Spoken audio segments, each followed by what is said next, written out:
بسم الله الرحمن الرحيم. magacaygu waa Qadar Jaamac Ismaaciil waxaan ka soo jeedaa Beesha Shariif Saxaab waxaan ku xiranahay xabsiga dhexe Hargeysa waxaan u xiranahay saaxiibkii oo aan dhimashadiisa sabab u noqday muddo 5 sano ka hor oo ka soo jeeday Beesha Jibril Abubakar taasoo ahayd wax igu kadisa ama aan ugu talagelin ninna isma yiraahdo hooyada dil iyo aabaha iyo walaalka laakiin qadarku ma yaqaano hooyo iyo aabo iyo walaaltaan ninkaas intuu aan xabsiga igula jiraan ninkaas taabana aad ayuu u xumahay wixii ku dhacay aniguna aad ayaa sidoo kale wuxuu xumahay inuu saaxiibkay aan dhimashadiisa sabab noqdo balse waxa weeye qadarku muxuu igu dhacay ama muxuu u dhacay waa dambi waxa si banaan maxaan kaga baxnaa ama aan kaga gudubnaa sida daraadeed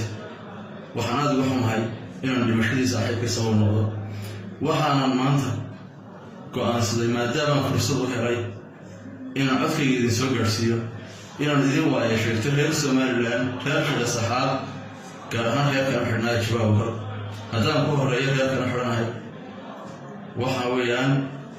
salaadiinta shurafta leh Sultan Abdurrahman Sultan Hassan Sultan Abdurrahman Sultan Beesha Suwarawa Sultan waxaa sultaankaygii koow adan ka bilaabaya Sultan Ismaaciil Sultan Abdurrahman boqor Maxamed Geerlaseed Sheekh Abdulqaadir Carab Xuseen Xuqaaq sharaf leh dhammaantiin qoyskii aan xidhnaayo walaalahayna qadarka loo kala dhacay waxaan idin leeyahay inay hotel baan wadana hoomaynu kala tegin talada iyo raseegtay celiyo toobada tiiraanyadeedii ayaan tiray waxaan qoray saaxiibkiina way ka tagtoo toos qabaanahay in ilaahay tala saartay oo toogay baanahay turkiina mudayacay baan oo toogay mawlaha kutibada raxmaanka wajahay taliskii weynaaye توحيدك يا بان أصدقائي كوين 99 بان أصدقائي توبد إله يسأل القرآنية كهذه تاكلين أبدا تاريخ دويس طبق شاتنية آخرين قبت على قلت الله بوقت يترادك بأيرته قبت على قلت الله بوقت يترادك بأيرته تفيه جبريل يهدان تريد ساعة موسى تشكيد رياداتهم ترى ملايين تشكيد رياداتهم ترى ملايين ترى أيام سبباتهم تاجر حوالهم tilmaamihii awoowaad sidaan tala gorfaynteeda niman yahow turkiin baa dhahay maanta i tura dhammaantiin waxaan dileeyahay niman yahow maanta haddaan dhinto waad idishaan diyaar baan idin ahay balse waxaan idiin sheegayaa haddaan dhintona inaan idinka idinka dhintay oo laba wiilsakin raaceen haddaan noolaadana aan idinka idin noolahay sababtoo ah tol aan idinka ahayn ma hayo anigu haddaan si gaara u xuso boqor Maxamed Geerlaseed boqor Maxamed Geerlaseed hoggeysii baa tahay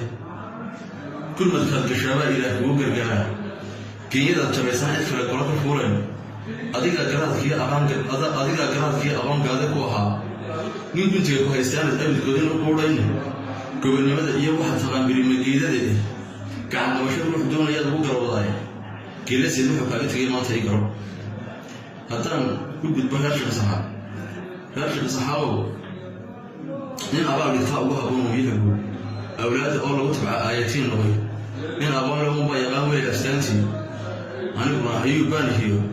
wadagii weynaa ubadkaygii wada tigin reer Saxaab ehelkaygii wada tigin oo wada ogsoontii aniga abkaygii tigin isiradeedii inamiya hawliyo odaya iyo ubad garaad yeeshay kulligiinba waan idin idhay oo shaqadkayga reerka Saxaab maanta waxaan ka codsanayaa inaad sideed luqad iga bixisa oo aad ku soo shubtaan lambarka 42 sababtuna waxa weeye aan maanta u qabsaday halkii ugu sarreysay reerka Saxaab waa sababa iga yimid xagga tolkay oo laba tole ama laba reer ayaa u dhexeeya haddaan idiin sheego beesha ayuu Sheekh Saxaab waan ka dhashay balse waxaan toddoba awood marka la bixiyaa وأدونك إكشورن بقى اللي هو ده جراي إكشورن كله بشيء تبدأ وما تطلع أكرمي خلال خلالها عبد الله أبتيار بيه مركي تطلع شيء تدي اللي يقول صاحب كاول أنت أنا وفرني نحن أنت أفريقيا نحن روح عند بحصل أيها أمرنا سيما بس كده يطلع يبان ويسودي كما حميد الدبيلة بس أبتيار شيء إكشورن كي أنا يو قارنكي أن لبحين جريت دبدا kamay jawaabin wax gargaarana imay tahay laba sanadood baan madheero ka xanuunsanayay meeshan sidaa ugu raameystay waa madheero maaha xabsiga Hargeysa waxa weeye labadii sanadood igamay soo wardoonin intii aan xidhnaa 4 madood bay iska bixiyeen mid xabsigaan weyn saddexna dilka waxay geysteen xidhnaa afartii kii aan weyniyay saddexdii iga dambeeyay dibadda ay joogaan martiina way bixiyeen anigu balse waa maalintii ugu horeysay ayuu kayaga yaree bari degay la degaa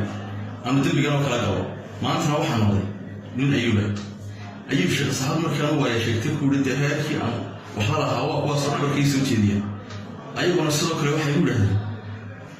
intaaba haddii arrinkooda adiga arrin la lahaydeen ama adiga qaranka la bixinaysay maanta ayagu baarin kale iyaguna sidaas leeg bay dhabarkay u soo jeediyay taasi waxay sababtay markii la soo kayto furay ee reerbaheeda igu riixay inaan reerka saxaab u waayashato oo aan maanta idin soo dhigay arrinkay oo aad ka talisaan oo aad si gobolnimada iyo sidii halkaa waxaan ku gaarnay waa isku duubnay waxa weeyaan isku duubnadii iyo wixii aan magaranaysaa maadaama aan idin soo dhigay arrinkay sidii aad uga jawaabi jirteen arrimaha oo kale inaad maanta uga jawaabtaan diinna reerka saxaab oo la isku furfuro lama arag balse aanay u dhacday waxa weeye maanta waxaan gartay inaan reerkii aan u xidhnaa afka u kala qado waayasheegto idinkana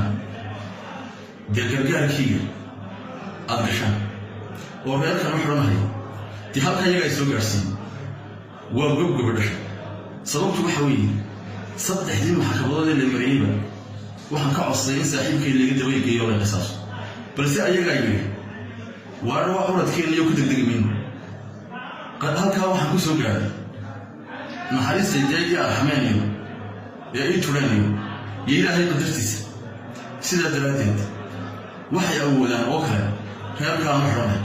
muddo 5 ama 16 sano ah ayaan ku dhex noolaa anigoo yar baan burca ka soo wareey intaaba iyagaan dhex joogo asxaabteeda 80% waa iyaga xabsigana ayagun baa iga warhaya waxay awoodaan inaanay maanta hal iga qaadan ee ay cafiyaan oo ay wada iga qaadan balse waxa weeye gubta fadhiga lagu soo riyaa fadhiga wax lagu biyaa waxaan idinku celinayaa mar labaad reerka si gobonnimo leh oo xushmad leh 8 madood u siiyo iga bixiya sheekh waxaan kaloo sheegayaa ama arrinkayga u dhiibaya سلطان محمد سلطان عبد القادر سلطان عبد الله سلطان ديري سلطان واحد هي سلطان كي كاشف الصحاب أردن وحوي نين كرامة لا بتوي لهنا وحقابر ومدن وحقابر ما أنت أهل كي هذه أيام بيت هذه أيام بقول اسمه مدرب مولي بقراعنا يعني أيام هو يا أبوي ذيك الرجال أيوب نها يوه لنا عبد الله بيانا يوه لنا إذن أيام ماذا حيلي صار خيالها سيقول نملينا ذبح حتى بعد كعصنا أنا أهل كيغا أد حيلس كسرتان وحن أنت قدريا أنكسر بجبينه تح الله بريا مصر سريع مراد كل الكلام هذه إيه باله معجزنا قرآن باله يعرف له آمين نصحف كائر عن مغرب مناسب كيني مرتاحة معناها أبوها بون مراسلين تاعي مالك هو ملكيلة هو ومثله باي ما عاقل ما هو حسين بوحي كتير ملايكتي دي بشر من ومثله باي كيما عمل آياته بوحي كتير محمد الرسول كي قال عليه السلام ومثله باي معسكي معسوماته بوحي كتير منتهية معمول كيس كثير ومثله باي مولها أكسوم بته بوحي كتير مدد إيه مقام أولياء ومثله باي ما هذا أردن أديك عليه بوحي كتير حرم كنا ملكدي ويجي أو ومثله باي مسلم صحيح شنو يعني بوحي كتير ما قال يا أضاء عرب لها مدك سيجيني أديك مخلوق بها قوم أمر كوها بونه أديك مقرنش أديك كسام إن قال روح مظلوم هي أديك مقرنش يا رح يمرس بيبوي مدري أداك رب العالمين ما له سلام قائع أديك مخلوق بها قوم أمر كوها بونه أديك لقى مار بكرن ملك رحمن أوه أنا كان مسكين وعندها ملك تستينايا أنا كان رجل مولى هي مدك تهوجاش نبي ونسود وجي وكره وتكين ملك سيء أديك هم عينه قرودي مقلق كيسي موسى فرعون مالك وموجود له ريبي أديك هم عينه قرودي مرسلين تيه أنا كان برنامج يقول عن مالك مثلا تليها حبسي أنا كنت شروع بمرسيدامي واحد كعب صنايع تليفون كان كنتربانها أنت السوق تجي سوماني بستري إلى أبا تليه waxaan kaa codsanayaa nin maxaabiista u daran matid balse askartaadu way dhimaan marka maxbuus hadlo maxaabiista kala dhimaan waxaan kaa codsanayaa inaan dhib aan sababay ama kontrabaankaa aan naf baa ii geysay oo itaal kalaan waayay oo intaasaan itaal ka dhigtay oo 5 sannadood ee xabsigaa igaga warraysay iyo cid inaan dhintay inaan noolay ilmooga labadeedii xaas waxay iga tageen xabsiga way ismadax banneeyeen markay cid waayeen carruurtaydii iyo ubadkaygi ayuubna ma oga meelay ku noolyihin cabdiluqiyana ma oga meelay ku noolyihin markaa waxa weeye moobilkaa kontrabaanka ah ninkii ii keenana alla ha gargaaro dee waxa weeye maxbuus kale oo aan waxba geysana maan hadan yaa lagu dhibaatay anigase waxa weeye dee haddii ilaahay idinka ogolaado dhibkiina dee diyaar baan ah oo dee naf baan itaal baan dee moodo itaal kalaan waay waxaan leeyahay hashka saxaabo mar kalena markaydin ku celinahay 4 waa talasom gargaarkayga fadhiga wakaca ducadana ii soo raaciya in ilaahay qasrigiisa iga cafiyo aakhiriya adduunyadaba qof kastoo ii duceeya ama ii gargaarana ilaahay isagana ha u gargaaro wasalaamu calaykum waraxmatullaahi wabarakaatu